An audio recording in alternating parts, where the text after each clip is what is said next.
Welcome to all.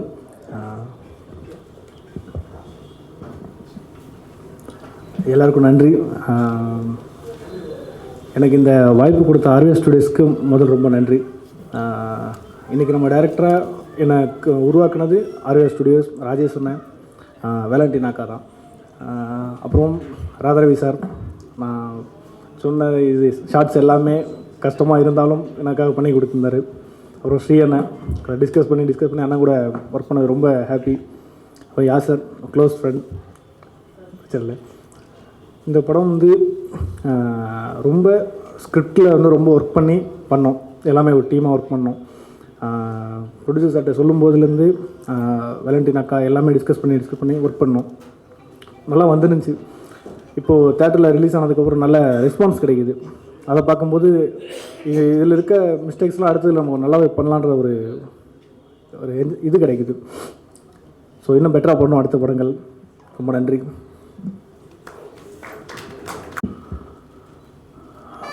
Jenish கொஞ்சம் மேடைக்கு வாங்க, உங்களை வச்சு தான் பேசணும், ஆரம்பிக்கணும். வாங்க.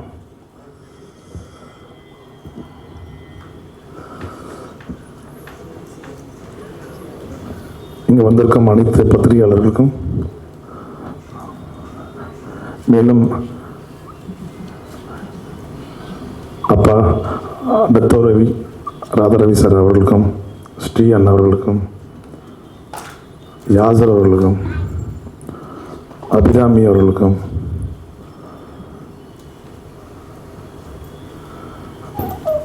மோகன் அவர்களுக்கும், டைரக்டர் நவீன் அவர்களுக்கும், லோகேஷ் அவர்களுக்கும், அஸ்வின் அவர்களுக்கும், புகழ் அவர்களுக்கும், சரத் அவர்களுக்கும், தாஸ் அவர்களுக்கும். ஏன்னா எல்லாரையும் ஏன் சொல்கிறேன்னா, ஒரு 3 டேஸாக எல்லோரும் தேட்டருக்கு போயிட்டே இருக்காங்க. ஒவ்வொரு பக்கம் ஒவ்வொரு தேட்டருக்கு போயிட்டு இருக்காங்க. அது ஒரு பெரிய விஷயம். ஏன்னா டிஸ்ட்ரிபியூட்டர்ஸ் அண்ட் இந்த ப்ரொடக்ஷன் போக வேண்டிய எல்லா விஷயங்களுமே எல்லாருமே போயிட்டே இருக்காங்க. அது மாதிரி இந்த டிஸ்ட்ரிபியூஷன் சைடில் இந்த Praveen and then Sivan, Sanjay, thanks டா தம்பிங்களா. தேட்டர்ஸ் ஓனர்ஸ் கிட்ட வரைக்கும் பேசுகிறாங்க. அவங்க சின்ன பையனே இல்லை. உங்களை பார்த்தா எனக்கு பொறாமையாக இருக்குது. தேட்டர்ஸ் ஓனர்ஸ் கிட்ட பேசி என்ன போயின்ட்டுருக்கு. இன்றைக்கி ஒரு ஷோ வந்து எனக்கு ரொம்ப தெரிஞ்சவங்க லேட்டாக வந்துட்டாங்க. உடனே காசி டாக்கீஸ் ஓனர்கிட்ட அந்த பையன் பேசுகிறான். பக்கத்தில் உட்காந்து நான் யாருக்கோ ஃபோன் பண்ணுறான்னு நினச்சிருந்தேன். மேனேஜருக்கு, சார் இந்த மாதிரி ஒரு 10 மினிட்ஸ் கழிச்சு ஷோ போடுங்க. அவரும் அங்கேருந்து ஓகே சொல்லிட்டா கொடுக்கு. நான் நினச்சேன் சரி ஓகே மேனேஜர் கொடுங்க. இல்லை சார் ஓனர். சார் ஓனரா? அந்தளவுக்கு இந்த ஆக்ஷன் ரியாக்ஷன் ஜெனீஷ் அவங்க டீம் வந்து எல்லா தேட்டர்ஸ் ஓனர்ஸ்கிட்டையும் ரொம்ப ரொம்ப க்ளோசஸ்ட்டாக இருக்காங்க. அது காரணம் அவங்களோட நேர்மையான விஷயங்கள் தான். ஏன்னா எவ்வளோ தேட்டர்ஸ் போடுறேன்னு சொன்னாங்களோ அந்த தேட்டர்ஸ் வந்துச்சு. ரெண்டாவது, ஒரு 3 நாளைக்கு முன்னாடி எங்களுக்கு 5 தேட்டர் தான் கிடச்சிது. நானும் ஜெனிஷும் உட்காந்துருந்தோம். டேபிள் 1-to-1 உட்காந்துருக்கும் போது பேசியிருந்தோம். ட்ராகன் போயிட்டுருக்கு, எந்த தேட்டரும் எடுத்துக்க மாட்டேன்ட்டாங்க. சரி, நான் சொன்னேன் ஒரே விஷயம், இந்த படத்துக்கு கடவுள் ஏதோ ஒன்று வச்சுருப்பார், அது கிடைக்கட்டும். நான் ரொம்ப ஆசைப்பட மாட்டேன்.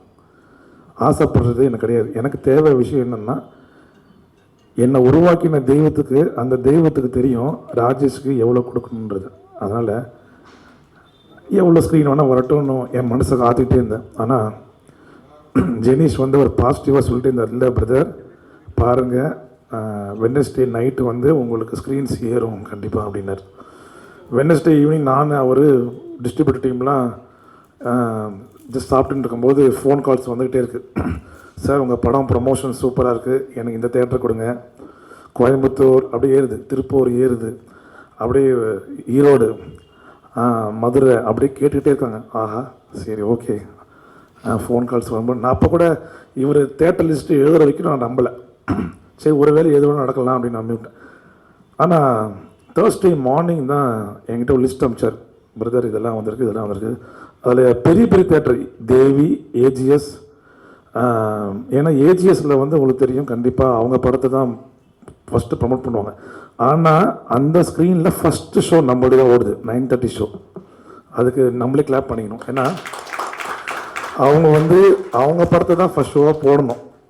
ஏன்னா எவ்வளோ கூட்டம் வந்தாலும் போக தான் செய்வோம் கண்டிப்பாக அந்த படத்துக்கு. அந்த மாதிரி போயிட்டுருக்கு. அவங்களுக்கு ஒரு விஷயம் சொல்லிக்கிறேன் இந்த நேரத்தில். பட் அதையும் மீறி இந்த நம்ம படத்துக்கு ஒரு 9:30 ஷோ கொடுத்ததுக்காக அந்த ஏஜிஎஸ் நிறுவனத்துக்கு நான் ரொம்ப நன்றி சொல்கிறேன்.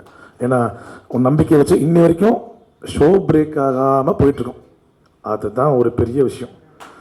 எந்த ஒரு தேட்டரில் ஷோ பிரேக்கே இல்லை. நான் அப்போ கூட கேட்டேன் ஜெனிஸ்கிட்ட, எப்பா என்ன ஏதாவது கூல் டவுன் பண்ணியிருக்கீங்களா? இல்லை, நீங்களே போங்க, அந்தந்த ஏரியா புக் மை ஷோ போங்க, டிக்கெட்ஸ் போய் பாருங்கள், உங்களுக்கு நீங்களே ரிப்போர்ட் எடுங்க. அவங்க அசிஸ்டன்ட்ஸ் எல்லாருமே ரிப்போர்ட் கொடுத்துட்டே இருக்காங்க. எவ்ரி 1 hour 2 hours ஒன்ஸ் கொடுத்துட்டே இருக்காங்க. அதனால் ஜெனிஸ் வந்து நன்றி சொல்கிறதோட எங்கள் வீட்டில் பட்ட கஷ்டங்கள், அவங்களோட ஆசைகள் வந்து நிறைவேற்றி வச்ச ஜெனிஸுக்கு நான் என்ன சொல்கிறதுன்னு தெரியல. இது ஐஸ் பிடிக்கலலாம் கிடையாது, அவரோட ஒர்க்கை அவர் செய்கிறாரு. பட் எக்ஸ்ட்ரானரியாக பண்ணார். நைட்டு 1:30 மணி 2 மணிலாம் உட்காந்து ஃபோன் கால்ஸ் பேசிகிட்டு இருப்போம். அப்போயும் அவர் வந்து, ஏன்னா அவர் வந்து டைமிங்க்கு தூங்குறவர். அவங்க வீட்டில் 9 மணி ஆனால் ஃபோன் ஆஃப் பண்ணுறவர். ஆக்சுவலி அப்போ தான் கேள்விப்பட்டேன். 9 o'clock phone silent, he will sleep. Morning 4 o'clock எழுந்துப்பார், வாக்கிங் போவார், யோகா பண்ணுவார். நிறைய பேர் தான் ஜெனிஷு, பட் நிறைய யோகாசனம்லாம் பண்ணிக்கிட்டு இருக்கேன். நான் கூட கேட்டேன், என்ன பிறகு இதெல்லாம் கல்யாணம் பிறகு அதெல்லாம் நல்லது உடம்புக்கு, அதெல்லாம் பண்ணிக்கிட்டு இருக்கேன் அப்படின்னாரு. அப்பேற்பட்ட ஆள் வந்து ஒரு 4 நாளாக வந்து 1:30 மணி 2 மணி வரைக்கும் பேசிகிட்டு இருந்தோம். அது ஒரு பெரிய விஷயம். தென் நம்ம படத்தோட ஆர்ட் டைரக்டர் சரவணன் வந்திருக்காரு. ரொம்ப நன்றி mister Saravanan sir. Thank you for very much for coming here. And then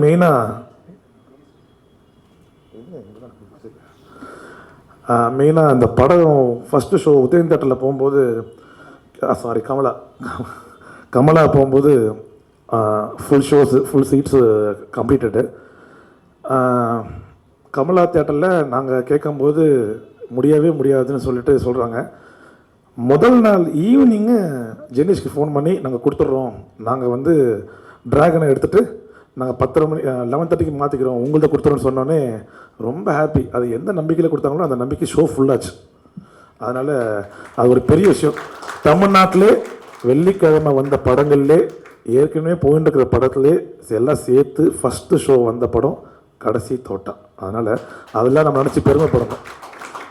ஒரு சூப்பர் ஸ்டார் படம் எப்படி ரிலீஸ் ஆகுதோ, அஜித் சார் படம் ரிலீஸ் ஆச்சோ, அது மாதிரி இன்றைக்கி வந்து கடைசி தோட்டா படம் வந்து 9 மணிக்கு ரிலீஸ் ஆனது காரணம் அப்பா தான். ஏன்னா ஷூட்டிங் ஆரம்பத்துலேருந்து நாங்கள் ஸ்கிரிப்ட் நானும் நவீனும் டிஸ்கஸ் பண்ணும்போது, முதல்ல நவீன் வந்து டைரக்டர் எனக்கு தெரியாது, அவர் எங்கள் போன படத்தோட டிசைனர். அவர் லோக்கல் சருக்கு டிசைன் பண்ணி தான் வந்திருந்தார். அதனால் உட்காந்து ஜஸ்ட்டு கெட் டுகெதரில் சாப்பிட்டுருந்தோம். ஆனால் ஒரு கதை இருக்குதுன்னு சொல்லிட்டு என் ஒய்ஃப் கிட்ட பேச ஆரம்பித்தார். அந்த ஸ்பார்க் எடுத்துக்கிட்டாங்க, நல்லா இருக்கு இந்த கதை அப்படின்னு சொல்லிட்டு ஆரம்பித்தது தான் இன்றைக்கி அவர் இன்றைக்கி டைரக்டராக. ஏன்னா இத்தனை நாள் நான் நவீன் கூப்பிட்டுருந்தேன், நான் அது இன்னிலேருந்து கூப்பிட முடியாது, டைரக்டர்னு கூப்பிட்டாகணும். ஏன்னா ஸ்க்ரீனில் வந்துட்டார் அவர், அதுக்கு உண்டான ரெஸ்பெக்டை நம்ம கொடுத்தாகணும். அதனால் மிஸ்டர் நவீன் வந்து இன்றைக்கி டைரக்டர் ஆனது ரொம்ப சந்தோஷம். ஏன்னா நிறைய அவங்களோட அசிஸ்டன்ஸ் எல்லாருமே, ஆனந்தாக இருக்கட்டும், அஸ்வினாக இருக்கட்டும், அந்த யுகேஷாக இருக்கட்டும், ராமா இருக்கட்டும், அது மாதிரி எல்லாருமே செம்ம ஹார்ட் ஒர்க்கு வந்த படம் தான் இந்த படம். அதே மாதிரி அப்பாவை பற்றி சொல்லும்போது என்னென்னா, ஏற்கனவே நிறையா பேசிட்டேன், எல்லா இதுலேயும் பேசிட்டேன், சொல்கிறதுக்கு வார்த்தை கிடையாது. எங்கள் அப்பாவோட ஃபோட்டோ இப்போ நான் இதில் போட்டேன்னா, ஸ்லைடில் வச்சேன்னா நீங்கள் அவரை பார்த்தா மாதிரி இருக்கும். அதனால தான் நான் என்ன அறியாமல் அவர் அப்பான்னு கூப்பிட்டேன். ஏன்னா எங்கள் அப்பாவும் அவரும் ஒரே மாதிரி இருப்பாங்க. ஆக்சுவலி என்னென்னா, என் சிஸ்டர் என் அப்பாலாம் வந்து ஒரு ஃபாரினர்ஸ் மாதிரி இருப்பாங்க. நான் எங்கள் அம்மா கலர், நான் வந்து ஒரு ஆஃப்ரிக்கன் டைப்பில் இருப்பேன். அதனால் கேட்பாங்க, என்ன உங்கள் அக்கா அந்த கலர் இருக்காங்க, எங்கள் அப்பாவை பார்த்தீங்கன்னா நீங்கள் இன்னும் வெறுத்துருவீங்க அப்படின்னு. அவர் இன்னும் ஃபாரினர் மாதிரி இருப்பார், சக்கச்சவைன்னு இருப்பார் எங்கள் அப்பா அப்படின்னு. அதனால் அப்பான்னு எல்லோரையும் கூப்பிட முடியாது.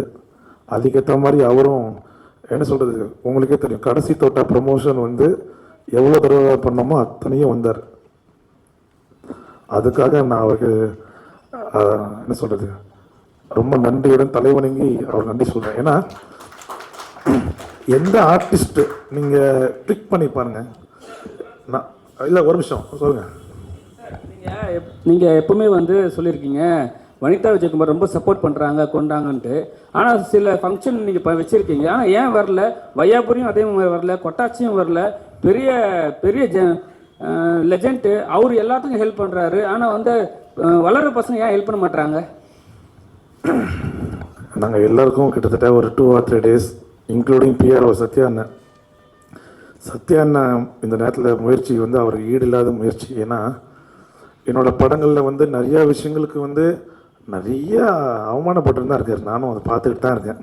சில ஆர்டிஸ்ட்கிட்ட ஃபோன்லாம் கட் பண்ணுவாங்க, எங்கள் ஃபோன் கட் பண்ணுவாங்க, அது அவருக்கே தெரியும். பட் இருந்தாலும் இந்த மேடை ஒரு நிமிஷம் என்னன்னா பிஆர்ஓ வந்து இன்வைட் பண்ணியிருந்தாரு எங்களை. ராதாரவி சார் வரேன்னு சொன்னாங்க, நாங்கள் கம்பல்சரி வந்துடுவோம். அதுக்கப்புறம் வனிதா விஜயகுமார் வரன் எல்லா ஈவெண்ட்டும் சொல்கிறாங்க. ஆனால் எல்லாத்துலேயுமே அவங்க வர மாட்டாங்க. பிஆர்ஓ என்ன சொல்கிறாங்கன்னா, நாங்கள் கூப்பிட்றோன்றாங்க. நாங்களும் 2 பெரிய செலிபிரிட்டி வரான்னு சொல்லிட்டு தான் வரோம். ஆனால் எதுவுமே எங்களுக்கு கண்டென்ட் கிடைக்க மாட்டேங்குது. அது இல்லாமல் வந்து ஒரு விஷயம் கண்டென்ட் மீன் வந்து ஒரு ப்ரொமோஷன் வர மாட்டுறாங்க. ஏன் அது எனக்கு புரியல. நாங்கள் எங்கள் ஆஃபீஸில் நாங்கள் கேட்டு தான் வரோம். சரி இதுமாதிரி ஆர்டிஸ்ட் வராங்க, நாங்கள் போகணுன்ட்டு எங்களை அனுப்புகிறாங்க. சண்டே கூட அனுப்புகிறாங்க, சாட்டர்டே கூட அனுப்புகிறாங்க. இப்படி இருக்கிற பட்சத்தில் நாங்கள் வந்து பண்ணுறது தப்பா, நீங்கள் பண்ணுறது தப்பா? இந்த கடைசி தோட்டா நல்ல ஹிட் ஆக்கினது உங்களை மாதிரி இருக்கிற மீடியாக்கள் தான். ஏன்னா அன்றைக்கி ஃபஸ்ட்டு இந்த ப்ரீமியம் ஷோ போடும்போது நீங்கள் கொடுத்த ஒரு சப்போர்ட்டு, நீங்கள் கொடுத்த என்கரேஜ்மெண்ட்டு, அந்த என்ன சொல்கிறது, யூடியூப்ஸில் பார்த்தா ஃபுல்லாக உங்களோட ஆதரவு தான் அதிகமாக இருந்தது. நீங்கள் கேட்ட கேள்வி கரெக்டு தான். பதில் என்னவாக இருக்கும்னா, ஸ்ட்ரெயிட்டாகவே இந்த தடவை கொஞ்சம் பேசலாம் தான் நான் மைக் எடுத்தேன். வராதவங்களுக்கு ரொம்ப நன்றி, வந்தவங்களுக்கு என்னோடய நமஸ்காரங்கள். நான் அவங்கள பாதம் தொட்டு நமஸ்காரம் பண்ணிக்கிறேன். ஏன்னா தயாரிப்பாளர் பணம் போட்டு எடுக்கிறோம். காலையில் வரைக்கும் எல்லாரும் வரேன்னாங்க. கொட்டாச்சியாக இருக்கட்டும், வையாபுரியாக இருக்கட்டும், வனிதா விஜயகுமார் அவங்களா இருக்கட்டும். நான் எத்தனை நேரம் என்னால் நீங்கள் இப்போ என்ன தப்பாக நினைக்கக்கூடாது. நம்ம வந்து காப்பாற்றிட்டே இருக்க முடியாது எல்லாரையும். அது என் வேலை கிடையாது. நான் இங்கே வந்து ஓடிக்கிட்டு இருக்கோம் லைஃப்பில். போட்ட முதலீடு வருமா வராதா? 2வது நம்ம கரெக்டு. ஏன்னா அதுதான் சொல்கிறேன். இப்போ என்ன சொல்கிறதுன்னு நினைக்கிறேன்னா, அது அவங்க ப்ரொமோஷனுக்கு வராங்கன்றார். கரெக்டு தான், அது அவங்க ப்ரொமோஷனுக்காக வராங்க. ஏன்னா அப்பாவுக்கு அவசியமே இல்லை இவ்வளோ தூரம் வரணும்னு. ஒரு ஃபோன் ஒரு வீடியோ அங்கே வீட்டிலேருந்து போட்டார்னா அது தெரிக்க விடும். அவர் எப்படா வரணும், எத்தனை மணிடா வரணும், டேய் நான் ஆக்சுவலி கார் அனுப்புகிறேன்னே, உங்கள் கார்லாம் தேவையில்லை, என் காரில் வரேன்டா, ஃபோனை விடாண்டார். அதுமாதிரி ஸ்ரீயாக இருக்கட்டும். ஸ்ரீக்கு வந்து இருக்கிறவங்களுக்கு தெரியும், உங்களுக்கு சீரியலோட ஷூட்டிங் நைட் வரைக்கும் போகும், எப்போ வரும் எப்போ முடியும்னு தெரியாது. இப்போ கூட அவங்களுக்கு நாளைக்கு ஃபுட்டேஜ் கொடுத்தாங்கன்னு டப்பிங்கில் இருக்க முடிச்சுட்டு வரேன், வந்துடுறேன்டா, எப்படியாவது வந்துடுறேன்டா, சீக்கிரமாக வரேன்றாரு. பட் வீட்டிலே இருந்துக்கிட்டு சில நடிகர்கள் வராத இருக்கும்போது எனக்கு தெரிஞ்சு இந்த தயாரிப்பாளர் சங்கம் கொஞ்சம் ஸ்டெப் எடுத்தாங்கன்னா சந்தோஷம்னு நினைக்கிறேன். தாழ்மையுடன் நிறையா தடவை பேசிட்டேன். நடிகர் சங்கம் சொல்கிறாங்க, கண்டிஷன்ஸ் வைக்கிறாங்க, பெப்சி கிட்ட என்ன வைக்கிறாங்கன்னா கையெழுத்து போட மாட்டேன்றாங்க இந்த ஷெடியூலுக்கு. தயவுசெய்து தயாரிப்பாளர் சங்கத்தை நான் வந்து ரெக்வஸ்ட் பண்ணி கேட்குறேன், இந்த மாதிரி விஷயங்களுக்கு தயவுசெய்து கையெழுத்து போடாதீங்க. ஏன்னா நான் பாருங்கள் இன்றைக்கி சக்ஸஸ் மீட்டில் என்ஜாய் பண்ணிட்டுருக்கோம். பத்திரிக்கையாளர் கேட்குறது கரெக்டான விஷயம். எங்களுக்கு ஒரு மைலேஜ் அவங்களாம் வந்தாங்கன்னா அவங்க நடித்த படம் தான், அவங்க நடித்த படத்துக்கே வரதில்லை. அதுதான் ரொம்ப ஆச்சரியமாக. ஏன்னா 5 மணி வரைக்கும் வரேன்னு சொல்லியிருந்தாங்க எல்லாருமே. பட் வரலன்னும் போது ரொம்ப வருத்தமாக இருக்குது. பட்டு அவங்கள பற்றி பேசுகிறது டைம் வேஸ்ட்டுன்னு தெரிஞ்சுக்கிட்டு நான் அடுத்து நல்ல விஷயத்தை நோக்கி நான் பயணிக்கலான்றது போயிட்டுருக்கேன். அதனால் இந்த மீடியா மூலிமா சொல்லிக்கிறேன், ரொம்ப thankful to those peoples who are not coming here in front of stage. ஓகேயா?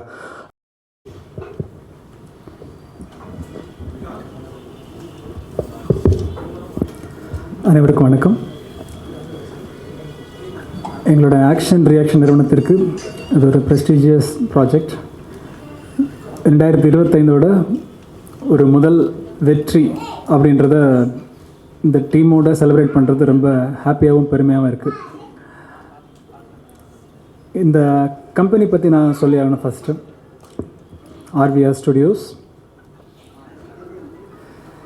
இந்த திரு ராஜேஷ் அவர்கள் ஒரு இசையமைப்பாளராக மட்டும்தான் தன்னை எப்போவுமே என்கிட்ட காட்டிகிட்டே இருப்பார்.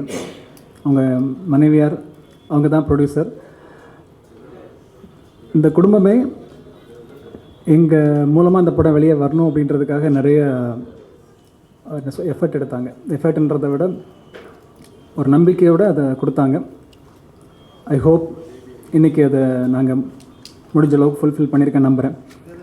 கடைசி தோட்டம் இந்த வாரம் ரிலீஸ் ஆன படங்களில் டாப்பில் இருக்குது அப்படின்றத கேட்கும்போது உண்மையாக சந்தோஷமாக இருக்குது. இது வந்து ஒரு மேடைக்கான ஒரு வார்த்தையாவோ, இது வந்து ஒரு சம்பிரதாயமான வெற்றி விழாவாவோ இல்லை. முழு மனசோட. ஏன்னா ஒரு தயாரிப்பாளர் வந்து தன்னோட படத்தை மார்க்கெட்டிங் பண்ணுறதுக்காக வெற்றி விழா நடத்துறது அப்படின்றது வந்து இன்றைக்கி தேவையில்லைன்னு தெரியுது. ஏன்னா வெற்றி விழான்றது ஒரு டிப்பிக்கலான ஒரு விஷயம். பட் அவர் ஒரு கிராட்டிடியூட் அப்படின்ற வகையில் தான் இந்த விழா வச்சுருக்காரு. ஏன்னா இந்த team members starts with legendary actor திரு ராதாரவி அவர்கள். அவங்கள இன்னைக்கு வரைக்கும், நேற்று வரைக்கும், அதுக்கு முன்னாடி வரைக்கும் நாம் பிஸ்னஸ் சைடில் பார்த்தோம், டீம் மெம்பர்ஸ் பார்த்தோம். இன்றைக்கி காமன் பப்ளிக் ஒரு சி சென்டர்லேருந்து ஏ சென்டர் வரைக்கும் எல்லாருமே அவங்கள வேறு மாதிரி ஒரு மூடில் பார்த்து அதை அப்ரிஷியேட் பண்ணி ஒரு லீட் ஆக்டராக அக்செப்ட் பண்ணி செலிப்ரேட் பண்ணுறாங்கன்றது ஹாப்பியாக இருக்குது. ஏன்னா குழந்தையாக இருக்கும்போது அவங்கள வில்லத்தனத்தோடு பார்த்து பயந்து குழம்பி திட்டி அப்படின்னு வளர்ந்தவங்களுக்கு இன்றைக்கி நம்ம ஸ்க்ரீனில் அப்படி அவங்கள பார்த்து நமக்கு ஒரு அன்பு, நம்ம அப்பா மாதிரி ஒவ்வொரு வகையில் அவங்கள கனெக்ட் பண்ணுறதுக்கான ஒரு ஃபீல் வரும்போது ரொம்பவே நல்ல ஒரு உணர்வு. அதை அவங்க தாங்கி நிறுத்தினாங்கன்றத இந்த டைமில் அதை ஷேர் பண்ணுறதே ஒரு நல்ல உணர்வாக இருக்குது. ஸோ எல்லாருக்குமே ஒவ்வொரு விதத்தை அப்ரிஷியேட் பண்ணணும், அவங்ககிட்டருந்து ஸ்டார்ட் பண்ணலாம். அது மட்டும் இல்லாமல் அவங்களோட நிறைய பேர் சொல்லுவாங்க, நிறைய இன்டர்வியூஸில் ப்ரொடியூசரும் சொல்லியிருக்காங்க, ஒரு பெரிய சப்போர்ட். அவங்க எப்போ அந்த படத்துக்கு அவங்களோட அப்பார்ட் ஃப்ரம் தேட் அவங்களோட இந்த சீனியாரிட்டியை தாண்டி எப்போவுமே ப்ரொமோஷன்ஸில் ஃபுல்லாக கூட நின்றுருக்காங்க. இன்றைக்கி சக்ஸஸ் மீட் வரைக்கும் கூட நின்றுருக்காங்க. எங்களுக்கு ரொம்ப ஹாப்பியாகவும் பெருமையாகவும் இருக்குது. அவங்களோட டப்பிங் யூனியனில் உள்ள அடிப்படை உறுப்பினர் என்ற முறையிலையும் நான் அதை மகிழ்ச்சியோட ஷேர் பண்ணிக்கிறேன். தென் இந்த படத்தோட ஆக்டர்ஸ் அப்படின்ற போது திரு ஸ்ரீ அவர்கள், வனிதா விஜயகுமார் அவர்கள் மற்றும் வையாபுரி அவர்கள், கொட்டாச்சி அவர்கள், இந்த மாதிரி நிறைய சீனியர் ஆக்டர்ஸ்லேருந்து திரு யாசர் அவர்கள், இந்த மாதிரியான வளர்ந்து வரக்கூடிய ஆக்டர்ஸ்லேருந்து எல்லாருமே இந்த படத்தில் ஒரு லிமிட்டட் கேரக்டர்ஸை அழகாக கொண்டு போய் சேர்க்குற மாதிரி திரு நவீன் அவர்கள் வந்து ஒரு நல்ல படத்தை கொடுத்துருக்காங்க. ஸோ இந்த படத்தை பற்றி விமர்சனமாக நம்ம சொல்லிகிட்டு இருக்க வேண்டியதில்லை. நான் ஜஸ்ட் இவங்க எல்லாரையுமே ஒரு அப்ரிஷியேஷன் ப்ளஸ் ஒரு கிராட்டிடியூடோட ஷேர் பண்ணிக்கணுன்றதுக்காக நான் மென்ஷன் பண்ணியிருந்தேன். கடைசி தோட்டா பொறுத்த வரைக்கும் வணிக ரீதியாக நான் சொல்லி ஆகணும். இப்போதைக்கு எங்கள் தரப்புலேருந்து பார்க்கும்போது நாங்கள் தேட்டருக்கு ரிலீஸ் அண்ட் பிஸ்னஸ் ஆஸ்பெக்டில் சொல்லணும். இந்த படம் ரிலீஸுக்கு முன்பாகவே இந்த படத்துடைய வெளிநாட்டு உரிமை ஒரு நல்ல விலைக்கு ஒரு பெரிய கம்பெனியால் வாங்கப்பட்டிருக்கு. Then coming Wednesday Hindi, Telugu, Kannada, Malayalam வந்து ஒரு மிகப்பெரிய விலைக்கு சைன் ஆக போகுது. இது ரொம்ப அஃபிஷியலாக நாங்கள் ஸ்ட்ராங்காக சொல்லிக்கிறோம். படம் ரிலீஸ் ஆகி இன்னும் ஒரு 2 வாரங்களுக்குள்ள ஓடிடி பிளாட்ஃபார்ம்ஸ் மூலமாகவும் தேட்டர்கள் தாண்டிய ஆடியன்ஸுக்காக இந்த படம் ரெடியாக இருக்குது. ரொம்பவே ஹாப்பியாகவும் பெருமையாக நான் சொல்லிக்கிறேன். ஏன்னா இதுக்கெல்லாம் காரணம் இந்த அழகான ஒரு க்ரூ, நல்ல உழைப்பு, இந்த தயாரிப்பாளர் அண்ட் டீம் கொடுத்த ஒரு சிறப்பான ஒரு நேர்த்தியான ஒரு மார்க்கெட்டிங் சப்போர்ட் ரொம்ப அழகாக கொண்டு போய் சேர்த்துருக்காங்க. ஏன்னா முதல்ல போடும்போது யார் ஹீரோ, என்ன மாதிரி போஸ்டர் வேல்யூன்றதெல்லாம் இருந்த டவுட்ஸ் எல்லாம் உடைச்சிருச்சு. இது இன்றைக்கி வணிக ரீதியாக தேட்டரில் நீங்கள் தெரியும், நீங்கள் இன்றைக்கி புக் மை ஷோவில் பார்த்தா தெரியும், யாரும் நம்ம டிக்கெட் நியூவில் பார்த்தா தெரியும், யாரும் மறைக்க வேண்டியதில்லை, தெளிவாக இருக்குது. ஸோ ரொம்ப ஹாப்பியாக இந்த செலிப்ரேஷனில் நானும் கலந்துக்கிட்டதில் ரொம்ப பெருமையாக ஃபீல் பண்ணுறேன். இந்த வாய்ப்பை கொடுத்த தயாரிப்பாளர் அண்ட் ஃபேமிலிக்கும், ரெஃபர் பண்ண டைரக்டர் நவீனுக்கும், ஒத்துழைத்த அனைவருக்கும், எங்களோட ஆக்ஷன் ரியாக்ஷன் டீம் மெம்பர்ஸுக்கும் மனமார்ந்த நன்றி. இந்த வருடத்தில் தொடர்ந்து நல்ல படங்கள் மூலமாக சந்திப்போம். ஃபைனலி இந்த ஆர்விஆர் ஸ்டுடியோஸுடைய உரிமையாளர் திரு சுவாமிநாதன் ராஜேஷ் அவர்கள், அவங்களை கண்டிப்பாக சொல்லி எனக்கு ரொம்ப ஷார்ட் டைமில் வந்து அவரை பற்றி ஒரு தெளிவான மனநிலையில் தெளிவான ஒரு ஐடியாவில் நான் முதல்ல இல்லை. இவர் எதுக்காக சினிமாவில் இருக்கார், இவரோட ரூட் டிஃப்ரெண்ட்டாக இருந்தது. மார்க்கெட்டிங்லேருந்து எல்லாமே அவர் வந்து நிறைய எக்ஸிக்யூட் பண்ண நினச்சார். ஆனால் இது எப்படி போகும், இவர் ரொம்ப கரெக்டாக இருக்காரான்ற குழப்பம் இருந்துச்சு. ஆனால் இந்த படத்தோட மார்க்கெட்டிங் எக்ஸிக்யூஷனில் அவர் கூட இருந்து ட்ராவல் பண்ணும்போது தான் தெரிஞ்சது அவர் ரொம்ப நேர்த்தியான ஒரு தயாரிப்பாளருக்கான எல்லா அம்சங்களோடையும் ப்ரிப்பேர் ஆகிட்டு இருக்காருன்றது. அல்டிமேட்லி அவர் சினிமாக்குள்ள வந்திருக்கோம். ஃபேமிலி எல்லாமே சொன்ன விஷயம், அவங்களோட சிஸ்டர் இருக்காங்க, அவங்களாம் வந்து இந்த படத்தோட செலிபிரிட்டி ஷோவில் ஒன்று ஷேர் பண்ணிக்கிட்டாங்க. என்னோட பிரதர் படம் எடுக்க வந்தது வந்து தான் ஒரு மியூசிக் டைரக்டராக ஜெயிக்கணுன்றதுக்காக தான் ப்ரொடியூஸ் பண்ண வந்திருக்காங்கட்டு. இந்த படத்துலேயே அவரோட இது ஹிட் ஸ்டார்ட் ஆகிடுச்சு. நானும் அவளும் சாங் வந்து இன்றைக்கி யூத் வரைக்கும் ஹம்மிங் பண்ணுறாங்க, நிறைய ரீல்ஸ் பார்க்க முடியுது. அது ஸோ அது எமோஷ்னலி நான் அதை சொல்லி ஆகணும். ஏன்னா அவர் ஆசைப்பட்ட வெற்றியிலேருந்து துவங்கி இருக்குது. அந்த வெற்றியில் எங்கள் பங்களிப்பு இருந்தது ரொம்ப மகிழ்ச்சி. இந்த வாய்ப்பை கொடுத்ததுக்கு ரொம்ப ரொம்ப நன்றி. தொடர்ந்து பயணிப்போம். அடுத்து பெரிய ஆளுமைகள்லாம் ஷேர் பண்ண போகிறாங்க, அவங்களுக்காக வழிவிட்டு விடைபெறுகிறேன். நன்றி, வணக்கம்.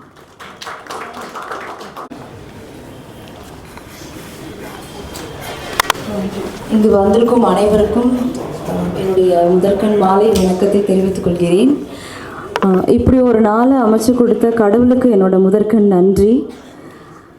இப்படி ஒரு சக்ஸஸ் மீட்டை ஏற்பாடு செய்ய, இந்த சக்ஸஸ் மீட்க்கு காரணமாக இருந்த எல்லாரையும் நன்றியோடு நான் இந்த நேரத்தில் நினச்சி பார்க்குறேன். இங்கே வந்திருக்கிற அனைவருக்கும், முக்கியமாக ராதாரவி அப்பா, ஸ்ரீ அண்ணா, யாசர், இந்த படத்தில் இன்னும் நடித்து இங்கே வர முடியாத அத்தனை நல்லுள்ளங்களுக்கும் என்னோட மனமார்ந்த நன்றி. படத்தை பார்த்துருப்பீங்க தியேட்டரில் போயிட்டு. நிறைய பேர் பார்த்துட்டு நிறைய பாசிட்டிவ் கமெண்ட்ஸ் தான் எங்களுக்கு கொடுத்துருந்தாங்க. அது எங்களுக்கு ரொம்பவே பெரிய ஊக்கமாகவும் ரொம்ப பெரிய என்கரேஜ்மெண்ட்டாக இருந்தது.